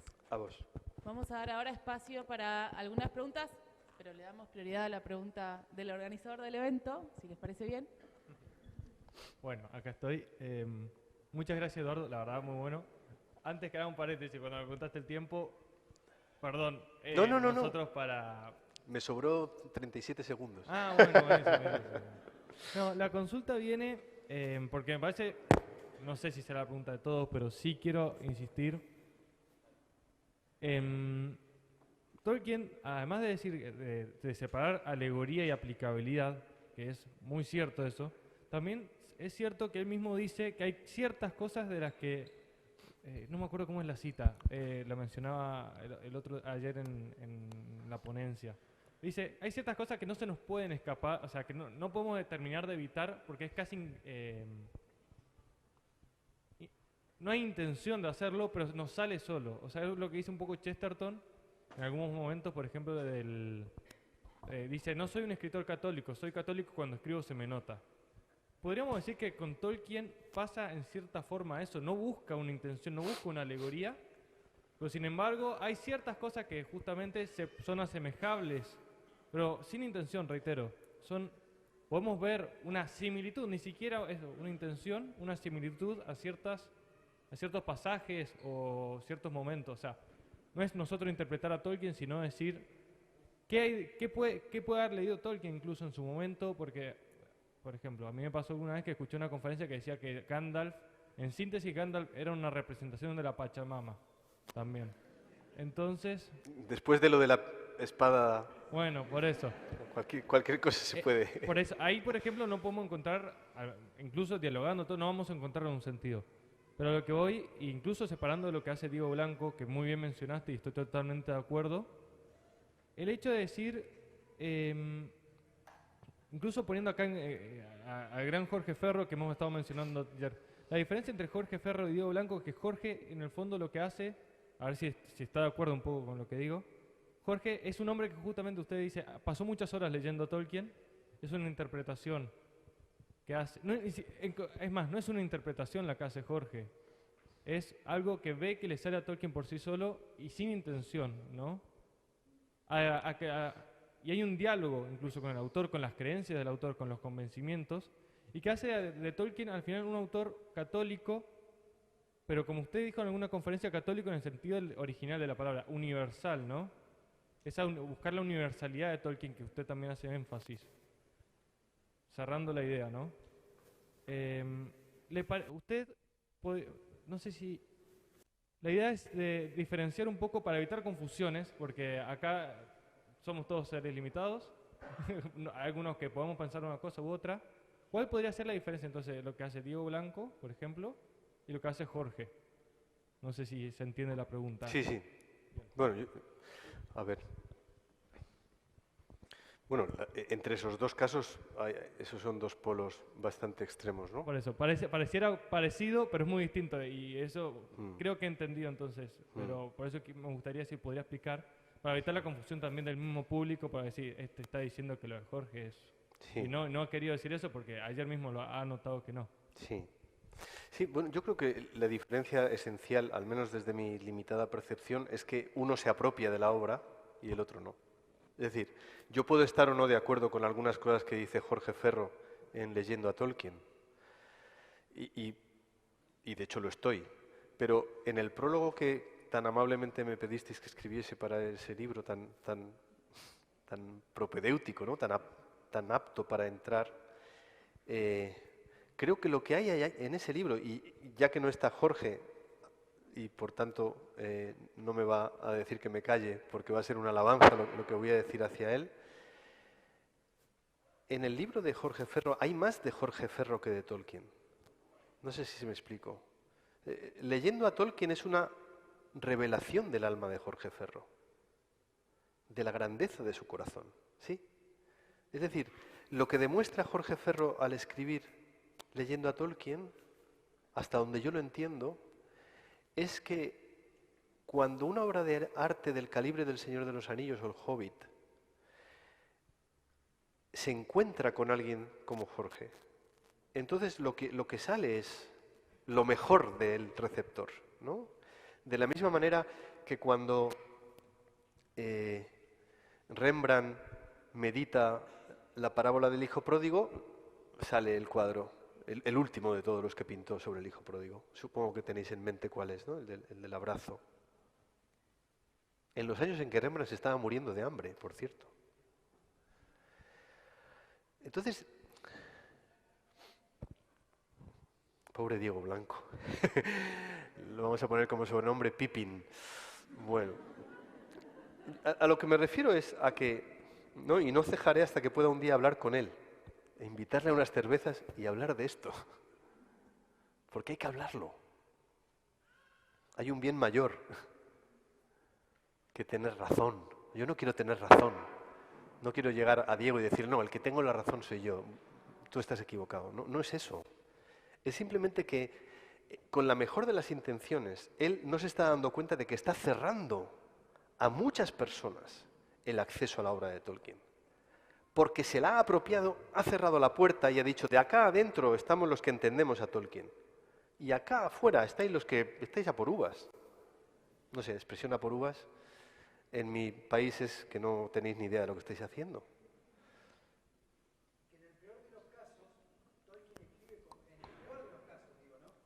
Tolkien escribe como escribe, en el peor de los casos, insisto, para pescar por fuera de la pecera.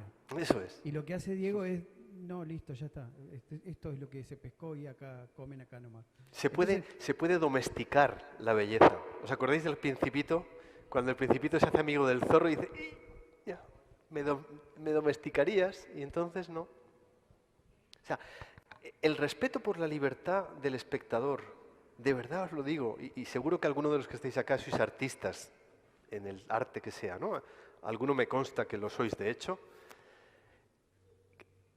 Hay un cierto umbral sagrado entre la obra de arte y quien te está escuchando.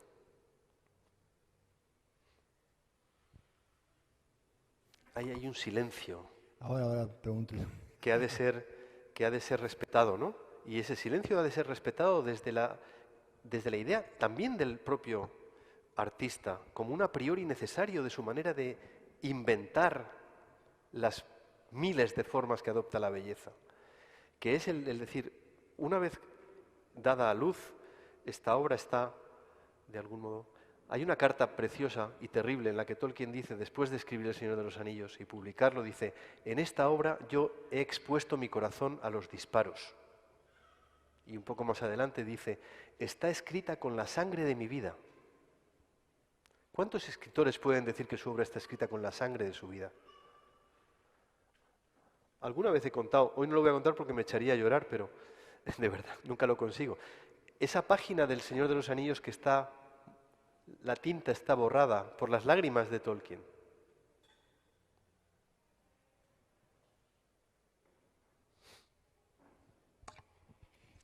Esa anécdota que se cuenta de Miguel Ángel, que no sé si es histórica, pero es mítica.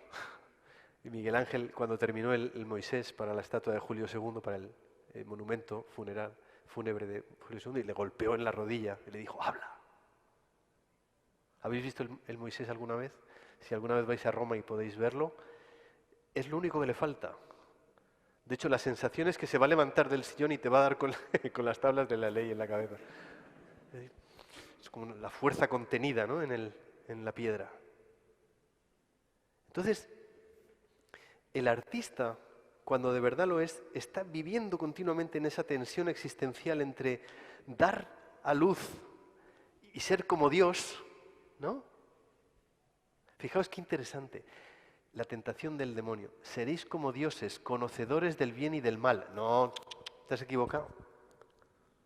La verdadera tentación es, seréis como dioses e impondréis vuestra manera de entender la belleza. Esa es la tentación. La donación radical del artista.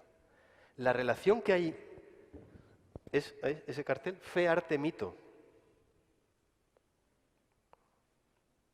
O sea, El Señor de los Anillos no es mejor o peor porque sea la obra de un católico. Por favor. No tiene nada que ver. Ex abundantia enim cordis os loquitur. De la abundancia del corazón habla la boca. O sea, ese aflorar de una profunda comprensión del modo en que el corazón del ser humano está hecho para morir, pero para permanecer, eso no se circunscribe a un lector católico.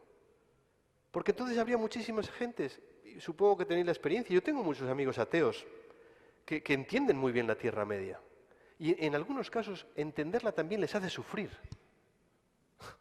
Porque dicen no tener fe, o de hecho no la tienen todavía. Que la obra de Tolkien pueda ser umbral para que ellos lleguen a descubrirla es parte de la belleza que nos ha sido regalada, ¿no? Pero permanece el intento a priorístico del verdadero artista, que es dejar en paz al lector. No mangonear sus lecturas, no hacerle la tabla de equivalencias. A es B, o A es A'. No. A es X elevado a N. Y la potencialidad de significado en cada uno de aquellos elementos individuales y como un todo es la misma potencialidad de sentido que tiene el mundo entero. Que no nos ha sido dado como una realidad terminada. Es muy llamativo que en el Génesis se diga ¿os acordáis? Que Dios crea al hombre para que trabaje, para que lo complete, para que complete la creación. Es parte del designio de Dios. No está terminado. El arte completa los huecos. El propio Cristo era un cuentacuentos.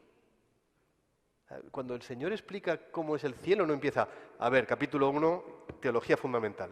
Siéntense, cojan ahí papel y lápiz y voy a explicar. No, el reino de los cielos es como una semilla de mostaza.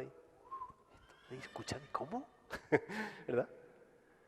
Es como un señor salió a sembrar y sembró aquí y parte cayó allí y parte cayó allá. Y uno de los más hermosos relatos que se han escrito nunca, la parábola del hijo pródigo. ¿Te imaginas a Cristo diciendo el significado de este? Y él sí que podía. El único artista que podía decir cuál es el significado exacto y único de cada una de sus palabras, no lo hizo. ¿Sabes por qué? Porque él era la palabra. Y en la palabra estaba todo. Los mundos posibles, los mundos inventados. Claro que sí. Estaba el infierno de Dante, y estaba Macondo, y estaba La Mancha de Cervantes, y estaba Mafalda, y los instrumentos de Les Luthiers. Claro que sí. Toda belleza, toda alegría estaba ahí, en ese Big Bang. en esa explosión que desde toda la eternidad es el Hijo, el Logos. El Logos palabra, el Logos diseño.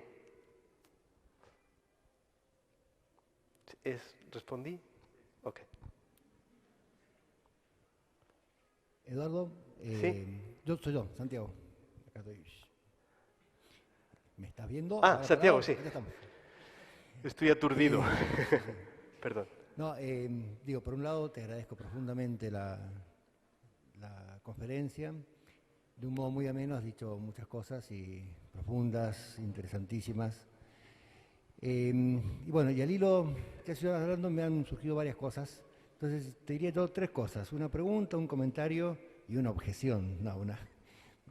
Entonces, a ver, por un lado me hiciste acordar muchas cosas, no exactamente en el orden, pero un autor y un libro que debes conocer mucho mejor que yo, que es George Steiner y Presencias Reales, ¿no?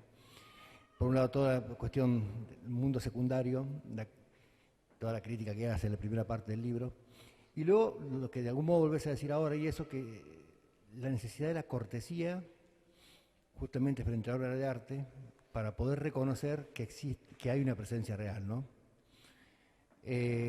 O sea, que hay una presencia, y dejar hablar de esa presencia, que me parece que es de algún modo lo que está diciendo ahora. Esa va a ser esa es la pregunta, de algún modo, si efectivamente encontrar coincidencia entre lo que de algún modo está sosteniendo y lo que está planteando Steiner en cuanto a que la obra de arte es ella la que habla, y precisamente digamos, la responsabilidad o la cortesía de nosotros como huéspedes es dejarla hablar y escucharla. En segundo lugar, a ver, dijiste lo de Borges, y yo no sé si has leído Leopoldo Marechal, pero si a mí me das a elegir a alguien que sea argentino, es Leopoldo Marechal, y Borges no sé si tanto. Y recuerdo simplemente un librito de literatura inglesa, medieval inglesa, escrito por Borges y una mujer, que no recuerdo el nombre, donde justamente yo leí un mes después de haber leído Los monstruos y los críticos. Y resulta que Borges se anota en todo, pero en todas las cosas que critica a Tolkien. Dice, hay gente que lo entiende así y no entienden nada. Bueno, ese es Borges. Quiero decir, respecto a la misma literatura inglesa, los monstruos, la literatura medieval inglesa, ¿no? Es decir, no todo el mundo, por lo menos, te va a tirar con algo por meterte con Borges en Argentina. Sí. Y la pregunta, y después, la cuestión, así que me hace un poquito de ruido, fue tu primera afirmación. La modernidad de algún modo sostiene que la obra de arte es independiente del autor y que el autor no tiene nada que decir. Yo reconozco absolutamente que en el caso de Tolkien tiene mucho que decir, o sea, y en otros casos.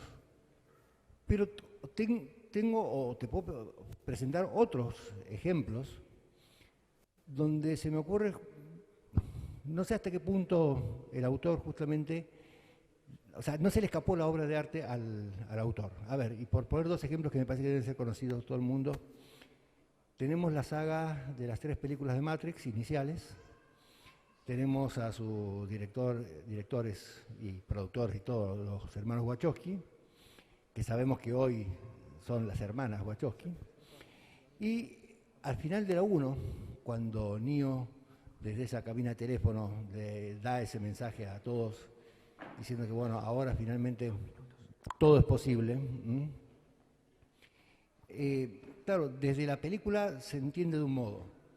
Hace relativamente poco, 2 años, una cosa así, algunos de sus autores, actualmente dicen autoras, dice que en realidad lo que estaban queriendo decir era que todo es posible, también referido a toda la cuestión de género y todo lo que pasó después. Yo discutiría con ellos porque la misma película me da elementos para decir, mira, el todo es posible, es respecto de la matriz, o sea, hay un aspecto negativo y positivo en ese todo, en esa libertad, y no se refiere a lo que estás diciendo ahora. Es decir, ¿cómo decirlo? No sé si la explicación del autor en ese caso realmente me explica la obra o más bien la utiliza. Caso parecido a la concesión, aunque fue muy tenue, qué sé yo, pero de Rowling respecto también, digo, son cosas que quizás tienen que ver con el mercado, lo que uno quiera, ¿no? Pero Rowling respecto a la naturaleza homosexual de Dumbledore, en respecto de Harry Potter. Es decir, en el fondo, creo que tenés toda razón del mundo al afirmar que Tolkien es un excelente intérprete de su obra, pero no sé si esto es válido para toda obra de arte. Esa sería un poco la cosa, no sé. Muchas gracias. Gracias. Muchas gracias, Santiago. A ver, me han pedido brevedad, así que voy a intentarlo. Para mí, la analogía entre presencias reales de George Steiner y la obra de Tolkien, yo la circunscribo sobre todo al concepto que ambos tienen de palabra. Hasta donde yo entiendo a Steiner, la metáfora es una presencia real. Es decir, la palabra es presencia de una realidad. Y de hecho, la metáfora, y en esto coincide con la visión que Tolkien tenía y que había aprendido de Owen Barfield, otro de los Inklings, en cuestiones de filosofía del lenguaje. La metáfora es la manera de recuperar el sentido primigenio de las palabras. Yo he intentado explicarlo de una manera torpe con el concepto de Pegaso.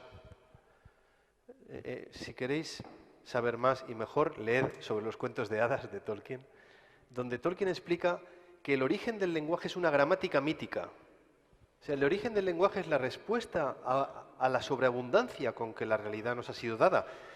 Yo entiendo que eso es un eco que se puede percibir también en el principio del libro primero de la metafísica de Aristóteles, cuando Aristóteles dice que el inicio de la sabiduría es el asombro y que, por lo tanto, un corolario de esa afirmación que él lleva más adelante es que el filomito y el filósofo son lo mismo.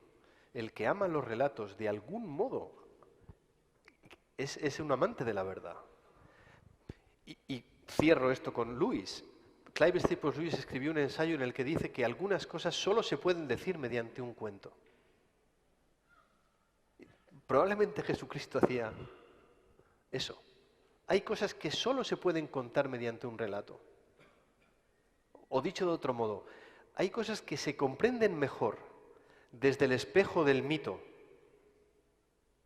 Entonces, al mirarlo ahí dices, ahora sí, ahora lo entendí. Pero según qué ley, la de la alegoría no, la de la aplicabilidad, la de las claves que ha establecido el autor dejándote libre. Y ahí es donde yo creo que está Steiner, en el hecho de que las pistas para descubrir la Tierra Media son las palabras. Gandalf me llaman los hobbits, Mithrandir soy para los elfos, Zarcún para los enanos, peregrino gris para los jinetes de Rohan. Al este nunca voy. Si Gandalf no va al este, entonces no tiene nombre allá. No hay historias que cuenten quién es Gandalf en el este. Y por tanto no tiene nombre. La realidad que no conocemos es inefable, es decir, literalmente no tenemos palabra para ellas. Las presencias reales de Steiner recogen ese contenido no solo semántico, no es tal palabra significa esto, no. Tal palabra, como nos decían en una de las mesas redondas, tal palabra, bueno, lo decías vos, ¿no? Tiene este significado en estos contextos. Fulanito de tal la usó en tal obra y... Claro que sí. Y entonces se ha ido construyendo el significado de una manera acumulativa. Por eso es tan importante estudiar etimología. Porque en la etimología de las palabras a menudo se esconde no solo el significado de esa palabra, sino toda una historia cultural. Por ejemplo, según la cual a día de hoy salimos a la calle y decimos, ¿qué es para ti un mito? Nos van a decir, una mentira. Hay toda una historia que tiene que ver con la ilustración, con el empirismo y probablemente con Occam,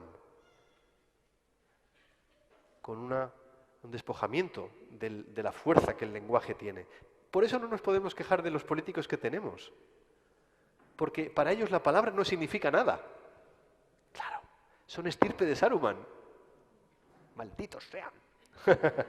Claro que sí, ¿cómo podría ser de otro modo?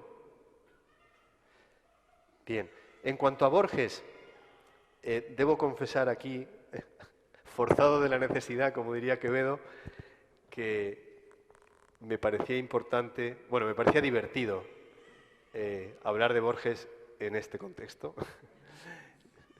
Ya digo que para mí es un escritor, pero creo que es elocuente. He tomado nota de lo de Leopoldo Marechal porque he recibido ya esta recomendación de leerlo desde muchos ángulos. Pero me parecía interesante especialmente, no solo por el contexto de dónde estamos, sino porque la mirada de Borges es compartida por mucha gente. En el contexto académico en el que yo trabajo, a mí me han llegado a decir que yo soy un fan de Tolkien. Además, como quien dice, hueles a basura. Hay gente que no es capaz de entender nada, que no ha leído a Tolkien. Yo nunca pude... te pillé. Gente que nunca ha leído a Tolkien, que pontifica luego sobre Tolkien y te dice, no, esto son tonterías para adolescentes, ¿no? Hay una actitud, toda una actitud cultural. Lo que a mí siempre me chocó fue que, siendo Borges tan admirador de la literatura nórdica, de la literatura anglosajona, tan profundo conocedor de Beowulf, por ejemplo, que no fuera capaz de adentrarse en una obra, concretamente El Señor de los Anillos, que yo dediqué casi un capítulo entero de mi libro La Senda del Anillo para explicarlo. Está hecho casi como un nuevo Beowulf, en muchos sentidos.